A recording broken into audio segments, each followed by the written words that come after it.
When I was in first grade, my teacher, world-renowned storyteller Rabbi Erbs, told us the following story. He was a pauper who couldn't afford to feed his family, and he heard about this faraway land that had diamonds all over the street. He made the proper arrangements, and he bid farewell to his family, and he made the long voyage across the sea. When he arrived, he saw diamonds all over the place, and he started grabbing diamonds and filling his pockets with diamonds.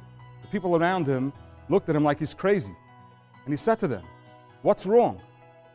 And they told him, "Why are you picking up pebbles and stuffing it in your pockets?" He told them, "Pebbles, these are diamonds. They're worth millions of dollars." And they said to him, "In this country, diamonds are worthless. Cheese is worth a lot of money."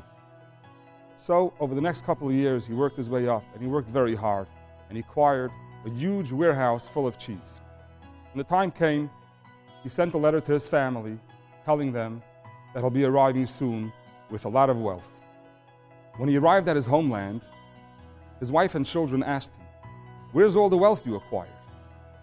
And he showed them the huge piles of smelly, rotten cheese. And they looked at him and said, "What?"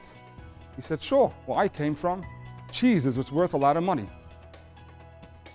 Luckily, he had a few pockets full of diamonds from his first day.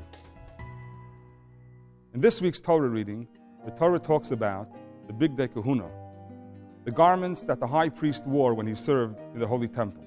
When the Torah refers to the 12 precious stones that adorn the breastplate, each one corresponding to one of the 12 tribes, the Torah calls them Avnei Miluim, filler stones, the stones that filled the 12 gold settings in the breastplate.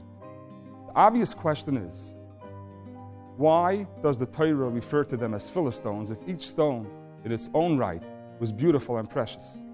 I think the Torah is teaching us a very important lesson. Even though the stones were very valuable and precious, the Torah describes them by what they did. They were filler stones for the breastplate. A person isn't what his strengths and talents are, whether he was born with them, whether he worked hard to acquire them.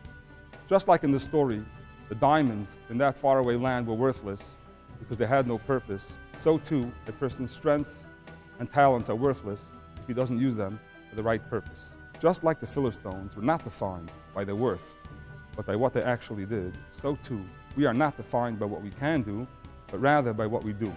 We might be smart, wealthy, talented, but that doesn't define who we are. If we use our abilities to help people, to be a better person, to be a better Jew, to serve Hashem, that will define us as a great person.